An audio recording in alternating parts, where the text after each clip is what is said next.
Joining us now, Congressman, 5th District Republican, been there a couple of weeks, shaking things up, and big Trump supporter from day one, Tom Garrett. Congressman, good to have you with us.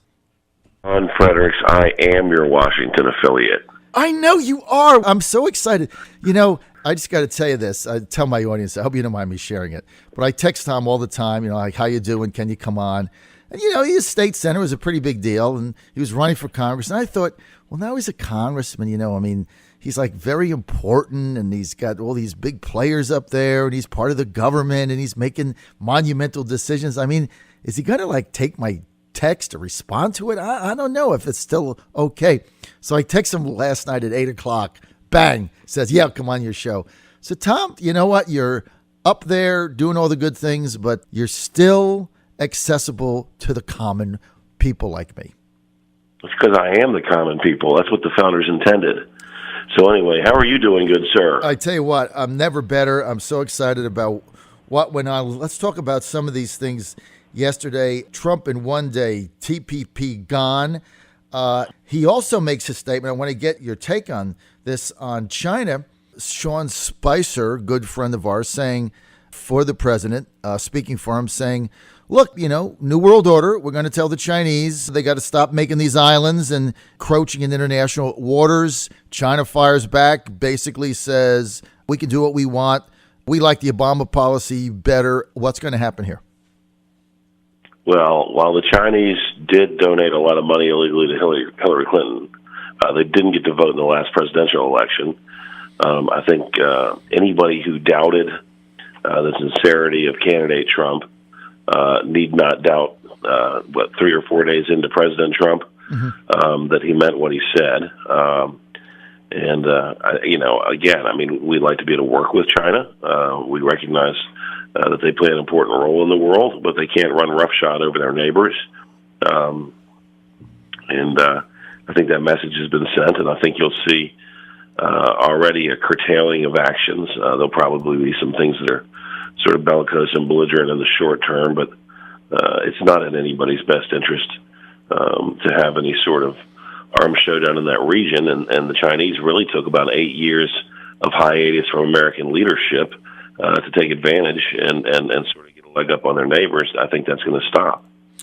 Well, I think you're right, and Trump's sending a clear message that we're not going to sit idly by as they basically expand their influence in the China Sea by just making islands and taking them over. Tom, the committee assignments are set now, Congressman Garrett. What committees are you going to be serving on? So we are on the House Homeland Security Committee and the subcommittees for preparedness and for cybersecurity, respectively. On the Foreign Affairs Committee, I haven't got my subcommittee assignments there yet. And then on the Education and Workforce Committee, we're excited about all three. Really think there are some good things that we can do for Virginia in the 5th District on that Ed and Workforce Committee. Blessed to have the University of Virginia in our district, and a lot of opportunities for workforce development along our border with North Carolina as we've seen the textile and furniture jobs go away. So a real opportunity to make some impact on those committees. All right. I don't have any doubt you're going to make an impact immediately. Let's get to a potential coming battle with some of the establishment donor class Republicans on spending cuts. President Trump looks like he's going to be headed into a fight with some Republicans with his plans, Congressman Garrett, for, I guess, pretty significant cuts to federal spending. Officials in the administration, his son-in-law, Jared Kushner, being one of them, combing through budgets to find ways to save money in an effort to get rid of what he calls tremendous waste, fraud, and abuse that Trump pledged to eliminate during his campaign. And there's various things like, I don't want to get into the weeds here, but there's a bunch of ridiculous things that Trump is targeting, like subsidies to rural airports and things like that. Is this going to be a battle, or do you have enough Republicans up there now that understand the government is bloated? The Senate again, which is sad. Let me, for a moment, sort of, a lot of your listeners have probably seen the news story that was out a week or so ago that outlined how the 8 wealthiest people on the planet control as much money as the bottom 50 percentile. That is, 8 people control as much money as 3.5 billion people, okay? Where am I going with this? Well, if you took every dime from every one of those 8 wealthiest people and applied it to pay down the United States debt, you wouldn't get to 5%. That's how bad it is. And it's absolutely positively unsustainable. On a firsthand experience, I mean, we finally have a working email address.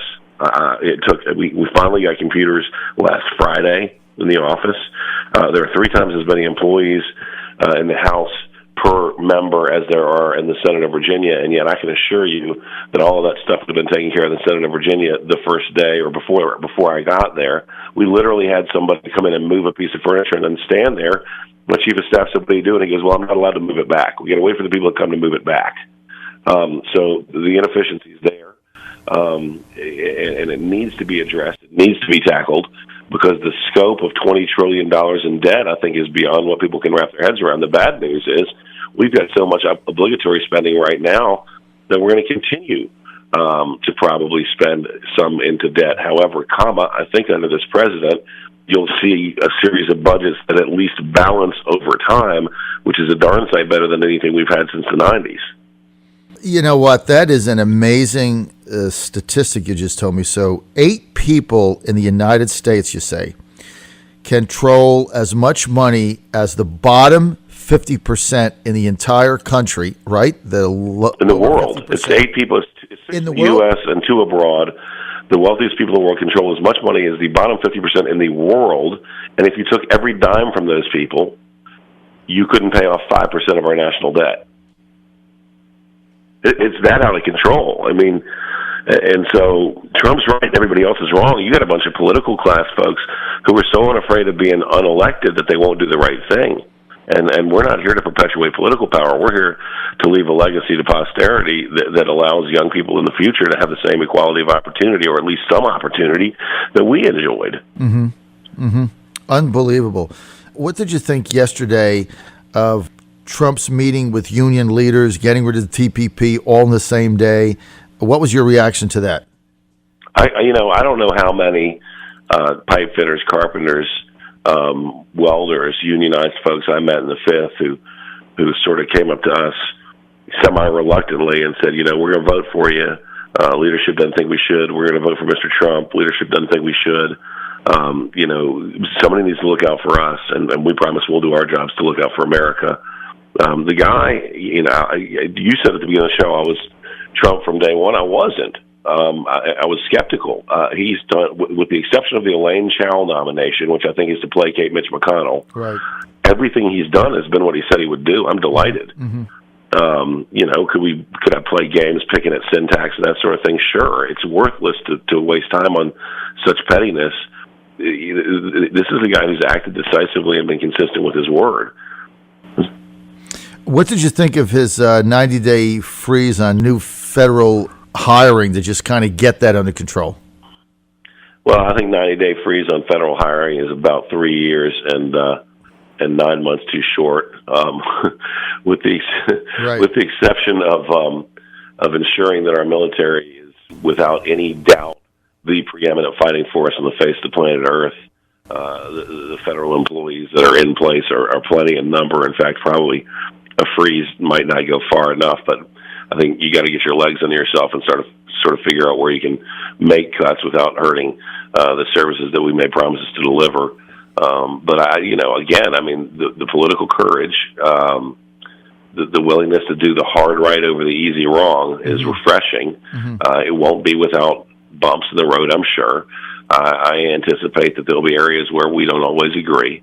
But by gosh, it has been probably since 1980 that we've had a president who, if they said, I'm going to try to do X, Y, and Z, actually try to do it. And, I don't think people understand, because you go to work in your day-to-day and you're so far removed from the impact of decisions, but sooner or later, a $20 trillion debt will manifest itself, and you'll have a circumstance where there has to be inflation because we're printing money to keep up with the debt, where the interest on the debt is the single greatest expenditure.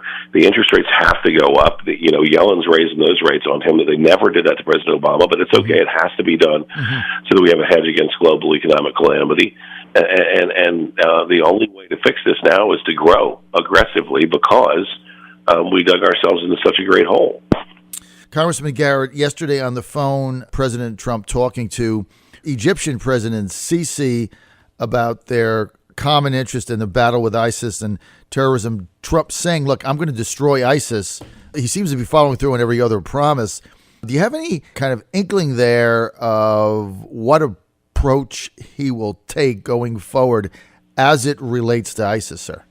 Well, I mean, there are things we can get into and things we can't get into. I think that you won't see a whole lot of engaging in nation building. You won't see leading from behind. I think you'll see decisive action where we can find leadership and elements of ISIS. I think we'll have a broad array of allies. It's a wonder and a miracle that El-Sisi is there, particularly given our nation's role in standing idly by as radical Islamists took over one country after the next. We're lucky we have an ally like El-Sisi. Obviously, in that part of the world, Egypt is the 800-pound sort of dominant force in the Muslim world, and I mean that was not we kind of lucked into that. But I do think you'll see aggressive, decisive action, and I don't think you'll see a whole lot of nation building. It's hard to foist upon a group of people collectively a system that they're not interested in. Now, Congressman, the problem with destroying ISIS is, and I think Mr. Trump understands this, it's hard to destroy an idea. Right. But you can certainly combat the manifestations of that idea. Right, and I think that's going to be what they attempt to do. Let's get to Tom Garrett in Congress. 3 weeks you've been there now. What has been the biggest surprise that you've had going in, like kind of what you thought, and now you're there 3 weeks? What has been a shocker to you, if there is one? I mean, I'll tell you honestly, the fact that we didn't have IT support that was effective until last Friday after being sworn in January the 3rd, the clerk of the Virginia Senate would be firing people. You would think with more employees and more resources and having, there have been, 12,000 members of Congress in the history of the United States, just under. It's not like this is new to them. Mm-hmm. So that inefficiency directly manifests itself onto the office of a member, right? You think, or I thought, that it was the common everyday citizen who suffered at the hands of government inefficiency. Oh no, it spreads through every level. Right. And the sad thing is, the guy who wouldn't move the desk back because he wasn't allowed to, he wasn't a bad guy. There's a bunch of rules in place that say who can do what. They create a circumstance that's ridiculous. If my computers weren't working in the Virginia Senate, I'd call John Palmore. He'd be down there in 10 minutes, and everything would be fixed. Mm-hmm. And if it wasn't, in 30 minutes, there'd be a new computer there. Right. I mean, I can't make this stuff up. That's your federal tax dollars at work. So one federal worker could move the desk but couldn't move it back. They had to wait for someone else. Yeah, when somebody had to unplug something, they had to have somebody else come and unplug it. I wish that this were hyperbolic overstatement. I mean, you're not exaggerating this. Somebody has to plug it in. Somebody has to take the plug out. Can't be the same guy. There's like 3 different groups of people who might move a wall or move a desk and then set up a computer and then hook the computer up. I mean, I just... Unbelievable. I got a bunch of able-bodied folks in my office. We'll move the desk for you. Yeah, but you can't do that. No, well, it's not. Don't tell. Don't tell anybody that you're taking over the office furniture moving in your office. Your relationship with your Democrat Virginia caucus members, Bobby Scott, Don Beyer, Don McEachin, 3 of the 4 of those not going to the inauguration. What's your relationship there? Have you talked to any of them? Jerry Connolly, I forgot. Have you talked to any of them? Do you have any common ground? I had a pre-existing relationship with Don McEachin, obviously. Right. We get along fine. I might get myself in trouble with this, but, candidly, I would have had little stomach to attend an Obama inauguration. I don't think I would have thrown a hissy fit and said, hey, look at me on my way to choosing not to attend it. But to the extent that people didn't want to attend the inauguration, I think that that's their right. Mm-hmm. I think that the way they comported themselves, it's sad, and I say that tongue-in-cheek, that their candidate lost. Mm-hmm. But in life, there are setbacks for all of us, and our character is determined not by what setbacks we face, but by how we respond to them. And these guys acted like petulant children. So it is what it is. I don't think you should have forced attendance to the inauguration, regardless of who the president is. But boy, did they act like jerks whilst deciding not to attend. Look, Don McKeach is new. He's been there 13 days. And, of course, I have a relationship with him also. That's kind of gone upside down now since he got elected to Congress. But I thought the press release he sent out like 2 days before or something was really out of line for somebody that's been there 13 days. And I thought it showed a lack of respect for everything. I agree with you. If you don't want to attend, just say, look, I'm not into it. I'm not going to go. Have a good day. But, to go with this long litany of stuff he didn't like. I mean, it is the president of the United States. And the problem with these guys now is that at some point, they're going to have to go to the administration for something that they want. And I don't think they're even going to have a meeting. So, there's consequences to actions as well, right? Make it harder on the rest of us in the Virginia delegation. I think so. I think that's... all might agree on that are good for Virginia, right. Maintaining our carrier force at Norfolk as opposed to moving carriers, infrastructure and interstates and, bridges and tunnels and Hampton roads and that sort of thing. And oftentimes you'll see delegations work as a group. And now when we have, 40% petulant children, it does make it harder for us to get what we need to get done for the Commonwealth. But I think, again, this was all about grandstanding and attention seeking and themselves. And, I want to be clear, and to the I guess potentially to my own political detriment. Don't go if you don't want to go. Right. But don't be a jerk. Right. Exactly. And I think you're right. I think you hit the nail on the head. That is going to reverberate back and hurt the whole Virginia delegation because the way they handled it was like ridiculous. Final thing, I got Tom Garrett here with me. One more minute. Your thoughts on the Republican governor's race? Do you have anybody in the hunt? Anybody you're going to back, or are you going to just wait and see how the primary plays out? You know what? I speak fairly frequently to the majority of the four candidates. We'll put it that way. You can figure the math out on that. Right. Once again, we have an embarrassment of riches. I think each one brings certain strong suits to the table. I am wholly devoted to doing what I can to help my seatmate Bryce Reeves in the LG's race. I was a big Rob Bell supporter. I think what he did exactly for the reasons that he said he was doing it, which makes me feel even more strongly about his character. I like John Adams, and I would have liked John if I hadn't had a pre-existing relationship with Rob. Mm-hmm. But I'm trying to just be helpful to the gubernatorial candidates as they ask, without committing a direct endorsement to anybody in that race. And candidly, I'm not self-important enough to believe that my endorsement is going to be a game changer one way or the other. All right, that's going to be it. We're out of time. I want to thank newly minted Congressman, 5th District, still for the common man, Tom Garrett. He replaced the retiring Robert Hurt, and he is now in Congress. He has a computer. He has email. He's got a cell phone. He's good to go. Congressman, people want more information. Where do they go? Oh, wow. Well, I'm looking at my brand new business card that I got yesterday. Thomas.Garrett@mail.house.gov. Let's see. We're Rep_Tom_Garrett on Twitter is the official account. Garrett FORVA is the unofficial Twitter account. You may find more snark and humor there than you do at the official account. And Tom Garrett for Congress on Facebook is the unofficial Facebook account. We're all over the internet.